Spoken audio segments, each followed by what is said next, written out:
अस्सलाम वालेकुम दोस्तों।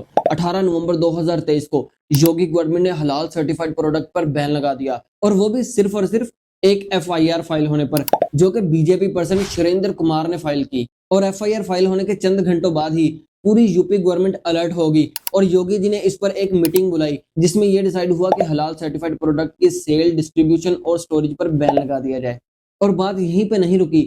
25 नवंबर 2023 ठीक 6 दिन बाद योगी जी ने इलेक्शन के लिए स्पीच करते हुए कुछ ये बोला कि भारतीय जनता पार्टी की डबल इंजन सरकार तेलंगाना में बनेगी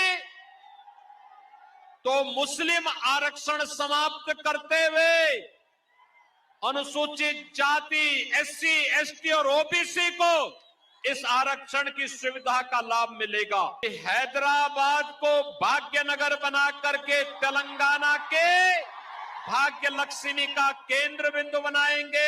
इस स्पीच में योगी जी वाज़ेह तौर पे ये बोल रहे हैं कि अगर तेलंगाना में बीजेपी जीतती है तो वो मुस्लिम रिजर्वेशन को खत्म करके और हैदराबाद का नाम चेंज करके भाग्यनगर कर देंगे। इस एंटी मुस्लिम स्टेटमेंट और हलाल प्रोडक्ट की बैन से ये वाज़ेह होता है कि योगी जी ने आते ही एंटी मुस्लिम पॉलिसीज को अप्लाई करना शुरू कर दिया है। और ये सिर्फ पहली दफा नहीं बल्कि इससे पहले भी योगी जी ने बहुत दफा एंटी मुस्लिम स्टेटमेंट्स और एक्शन लिए हैं, जैसे कि ये चंद वीडियोस देखें। इस देश का बहुसंख्यक समाज उनकी फिल्मों का बहिष्कार कर देगा तो एक आम मुसलमान की तरह उनको भी सड़कों पे भटकना पड़ेगा। उत्तर प्रदेश में और जगह तो हिंदू बालिकाएं जाती होंगी, लेकिन गोरखपुर में मुस्लिम बालिकाएं हिंदुओं के घर में आती हैं। कि अगर वो एक हिंदू बालिका को ले जाएंगे तो कम से कम 100 मुस्लिम बालिकाओं को, अगर एक हिंदू को मारेंगे तो 100 को हम भी मारेंगे।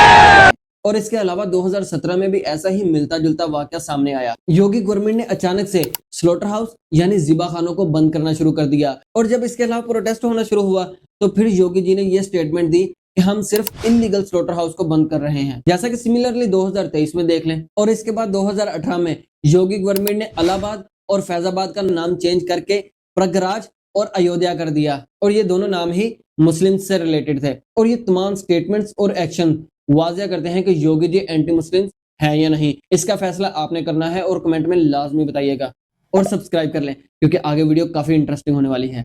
चलें, ये सारी बातें फिर भी हजम होती हैं, लेकिन 2023 में योगी गवर्नमेंट ने ऐसा एक्शन लिया जो कि मुस्लिम रिलीजियस सेंटिमेंट से बहुत ज्यादा कनेक्टेड था। हलाल प्रोडक्ट को बैन करना और मुस्लिम रिजर्वेशन को खत्म करने की स्टेटमेंट देना।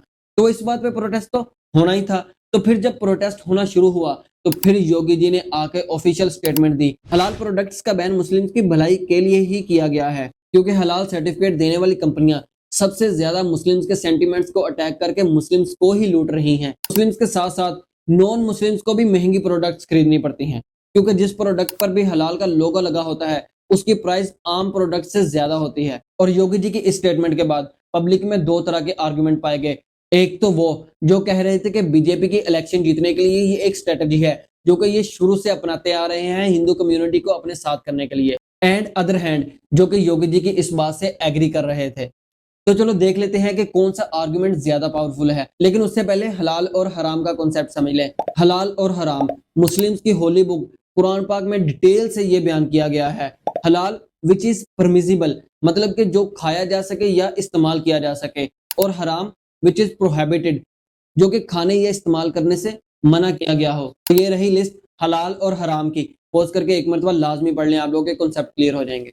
और जो कंपनीज हलाल सर्टिफिकेट देती हैं वो इसी लिस्ट को ध्यान में रखते हुए हलाल और हराम को डिफाइन करती हैं। लेकिन योगी गवर्नमेंट का कहना है कि ये कंपनीज मुस्लिम रिलीजियस सेंटिमेंट्स के साथ स्कैम कर रही हैं और ये कंपनीज हर ईटेबल और नॉन ईटेबल आइटम पर हलाल का लोगो लगाकर उसकी प्राइस को बढ़ा रही हैं। और चूंकि मुस्लिम्स हलाल वर्ड के साथ बहुत ज्यादा कनेक्टेड हैं इसलिए वो हलाल सर्टिफाइड प्रोडक्ट को खरीदना प्रेफर करते हैं। और फिर ना चाहते हुए ऐसी कंपनियां जो हलाल सर्टिफाइड नहीं है उनको भी हलाल सर्टिफिकेशन लेनी पड़ती है, जिसकी वजह से ना चाहते हुए भी मार्केट में इन्फ्लेशन आती है। और इसी दौरान इंटरनेट पर एक वीडियो वायरल होने लगी। इंडियन ट्रेन में हलाल चाय सर्व की जा रही है जिसकी वजह से काफी बड़ा इशू बना। और योगी गवर्नमेंट का कहना था कि ईटेबल तो ठीक है, नॉन ईटेबल पर हलाल लोगों की क्या जरूरत है।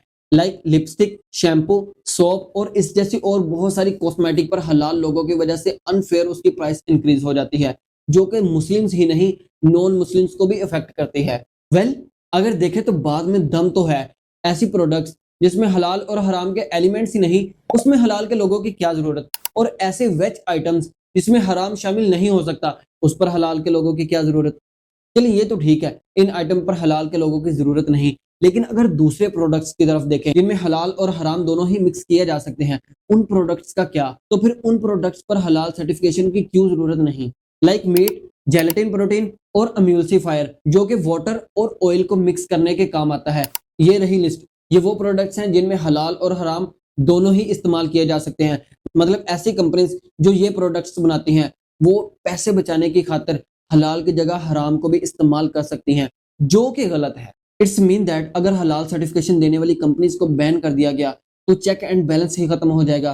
तो कंपनीज जो चाहें जैसी चाहें हलाल और हराम की तमीज किए बगैर जो प्रोडक्ट उनको कॉस्ट इफेक्टिव लगेगी वो उस प्रोडक्ट को अपनी प्रोडक्ट में इस्तेमाल करेंगे, और ये प्रोडक्ट जिन जिन प्रोडक्ट में इस्तेमाल होगी वो सारी प्रोडक्ट ही हराम बन जाएंगी। इसका मतलब बोथ एक्सट्रीम्स आर हार्मफुल। इसलिए योगी जी को चाहिए कि वो एक्शन लेने से पहले अपनी ऑफिशियल स्टेटमेंट दें और ये प्रूव करें how it is harmful and how these companies playing with your sentiments. इसलिए एक रेगुलेशन बॉडी बनानी चाहिए जिसमें मुस्लिम रिप्रेजेंटेटिव भी हों, और फिर डिसाइड किया जाए किस प्रोडक्ट पर हलाल लोगो लगना जरूरी नहीं। गुस्से और जज्बात में लिए गए फैसले पर हमेशा पछताना पड़ता है, जो कि मैंने इस वीडियो में बताने की कोशिश की है। लाजमी देखिएगा, डेफिनेटली पसंद आएगी।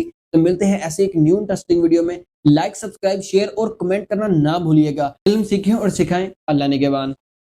क्या मसला है आपको